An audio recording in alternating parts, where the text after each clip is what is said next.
पढ़ लिख के कलेक्टर, जज, इंजीनियर, आईएएस, आईपीएस ना बन पाए, और यहीं तक पहुंच के वो रुके नहीं, सरकारी स्कूलों को बर्बाद तो कर ही दिया, उसके बाद भी नहीं रुके। उसके बाद भी चूंकि कुछ लोग मेहनत मशक्कत करके पढ़ रहे थे तो वो भी ना पढ़ पाए, तो नो डिटेंशन पॉलिसी लेकर आ गए कि किसी भी बच्चे को फेल मत करो, पहली से 8वीं तक ऐसे ही पास कर दो। और फिर एक रूल बना दिया, जब बच्चा 9वीं में आएगा, 9वीं में उसको पेपर देना पड़ेगा, और वो पेपर में अगर पास नहीं होएगा तो उसको फिर क्या, 9वीं में फेल होने के बाद स्कूल से निकाल दो। तो जिस बच्चे को पढ़ना लिखना आया ही नहीं, नो डिटेंशन पॉलिसी की वजह से, जिसको हिंदी में भी छुट्टी की एप्लीकेशन लिखनी नहीं आ पाई, वो पहली से 8वीं तक ऐसे ही पास हो गया, और जब वो 9वीं में एग्जाम देगा तो ईमानदारी से बताइए, क्या वो बच्चा एग्जाम पास कर पाएगा? नहीं कर पाएगा ना। उसके बाद क्या होगा? फिर कानून बना दिया, उसे 9वीं में स्कूल से फेल होने के बाद बाहर निकाल दो।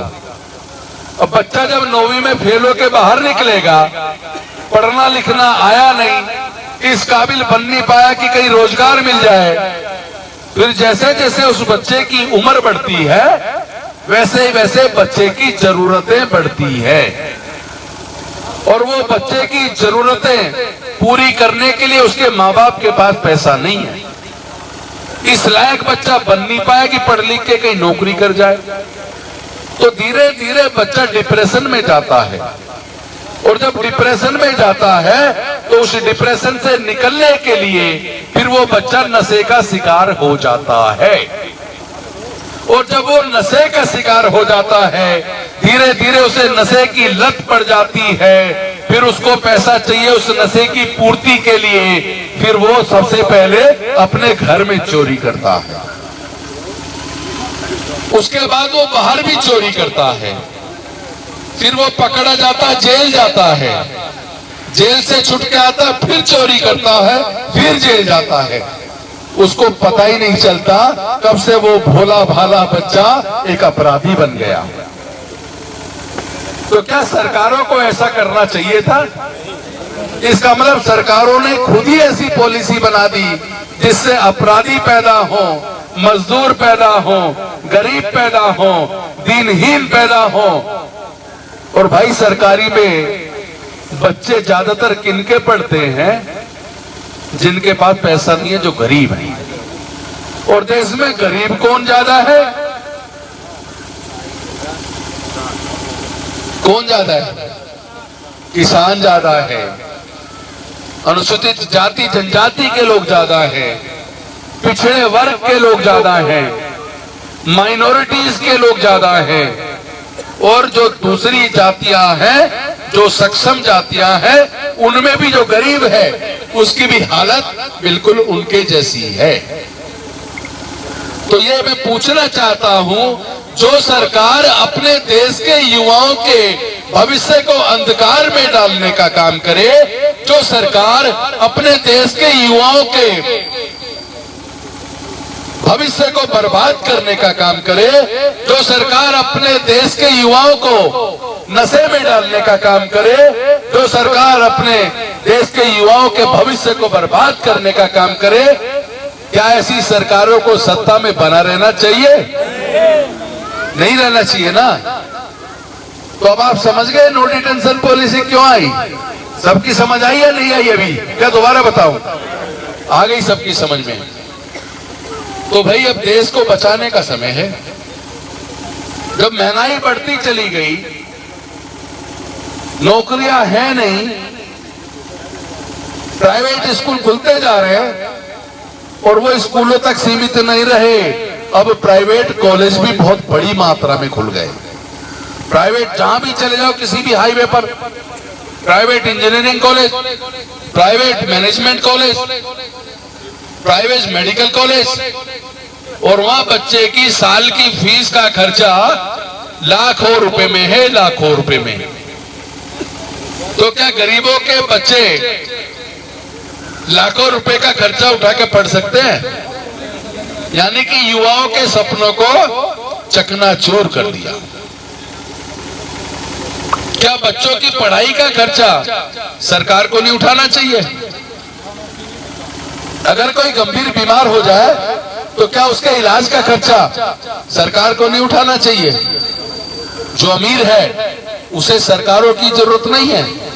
जिसके पास पैसा है वो अपने बच्चों को बढ़िया से बढ़िया प्राइवेट स्कूल, प्राइवेट कॉलेज में पढ़ा लेगा, उसे सरकार की मदद की जरूरत नहीं है।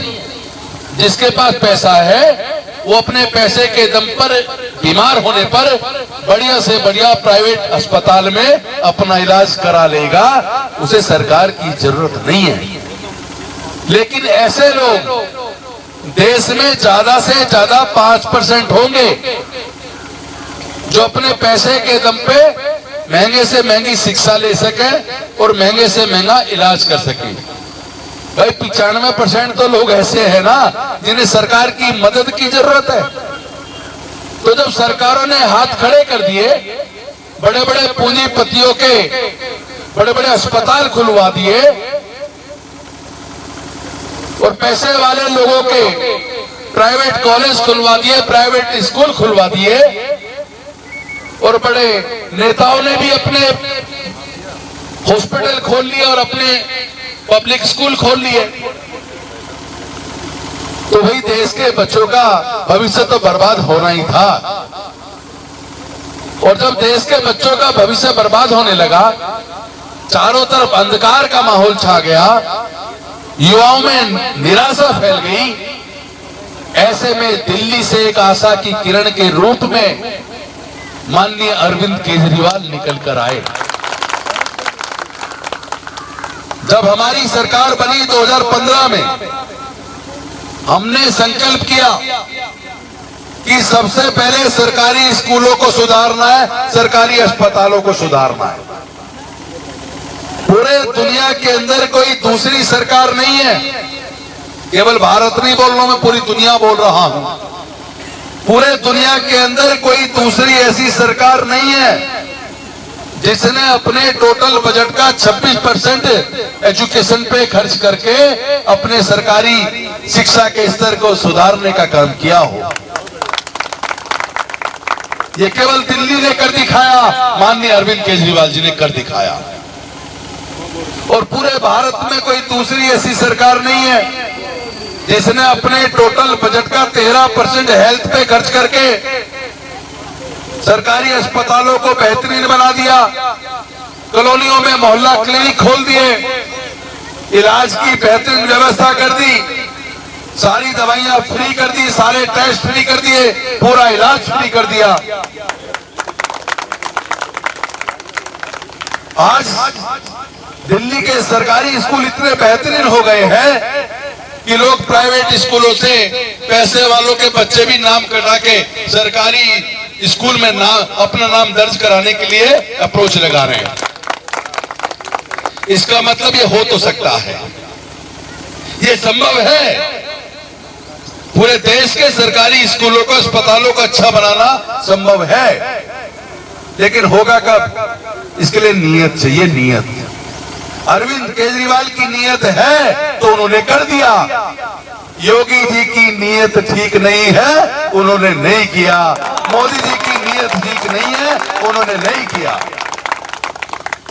लेकिन हो तो सकता है। दिल्ली की जनसंख्या 2,40,00,000 है। उत्तर प्रदेश की जनसंख्या उसकी 10 गुना 24 करोड़ है। दिल्ली का बजट 66,000 करोड़ है। उत्तर प्रदेश का बजट 5.5 लाख करोड़ है। दिल्ली का शिक्षा का बजट लगभग 17,000 करोड़ है और उत्तर प्रदेश का भी शिक्षा का बजट लगभग 17,000 करोड़ है। तो जब उत्तर प्रदेश की इतनी बड़ी जनसंख्या वाले प्रदेश में भी सरकार शिक्षा पे 17,000 करोड़ खर्च रही है और दिल्ली की सरकार उसके तुलना में केवल 10% जनसंख्या है और वो सरकार भी 10% खर्च रही है, वो 17,000 करोड़ खर्च रही है, तो भाई फिर दिल्ली की शिक्षा व्यवस्था तो सुधरनी थी ही। तो मैं आपसे पूछ रहा हूं, पहले ये बताओ, तुम उत्तर प्रदेश की शिक्षा व्यवस्था को सुधारवाना चाहते हो या नहीं है? आवाज नहीं आ रही? सुधारना चाहते हो या नहीं? युवाओं के लिए रोजगार चाहते हो या नहीं? सस्ती बिजली चाहते हो या नहीं? अच्छे अस्पताल चाहते हो या नहीं? क्या ये सच नहीं है, जब आप यहाँ यूपी में सरकारी हॉस्पिटल में इलाज कराते हो और आपके मरीज की जब हालत ज्यादा खराब हो जाती है तो यहाँ के डॉक्टर कहते हैं दिल्ली के किसी बड़े अस्पताल में ले जाओ? सच है झूठ है? सच है ना?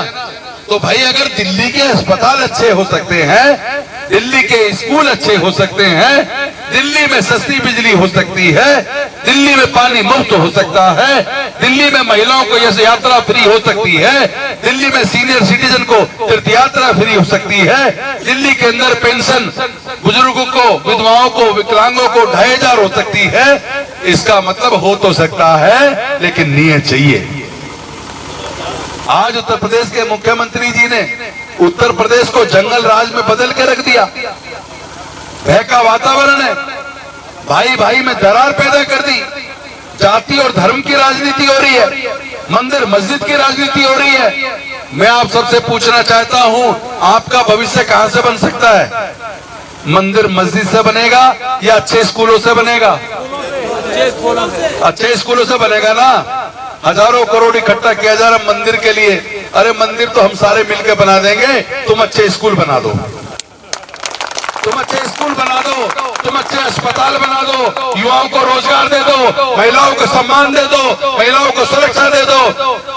और बिना वजह किसी की हत्या, जिस तरह पूरे प्रदेश में दलितों की हत्याएं हो रही है, पिछड़े वर्ग की हत्याएं हो रही है, अल्पसंख्यकों की हत्याएं हो रही है, ब्राह्मणों की हत्याएं हो रही है, और तोड़ थाने के अंदर पुलिस वालों के ऊपर हमले हो रहे हैं। पुलिस सुरक्षित नहीं है तो यूपी की जनता सुरक्षित कैसे होगी? क्योंकि उनके ऊपर तो हाथ सत्ताधारी पार्टी का है। तो भाई प्रदेश को बचाने का समय आ गया और देश को भी बचाने का समय आ गया। क्योंकि 2013 में एक ऐसी पार्टी जिसने पूरे देश के बड़े बड़े मीडिया चैनलों को खरीद के अपने प्रचार के लिए इस्तेमाल किया। उस वक्त आपको नारे याद होंगे, बहुत हुई महंगाई की मार अब की बार मोदी सरकार, बहुत हो गया महिला पे वार अब की बार मोदी सरकार, बहुत हो गया भ्रष्टाचार अब की बार मोदी सरकार, काला धन वापस आएगा, अच्छे दिन आने वाले हैं, हर साल 2 करोड़ लोगों को रोजगार मिलेंगे, सो स्मार्ट सिटी बनेगी, पेट्रोल 30 रुपए लीटर मिलेगा। भाई उस सरकार के झांसे में, उस पार्टी के भाषणों के झांसे में आप लोग आ गए और सबके दिलो दिमाग पे मोदी जी को छाप दिया, मोदी जी छा गए।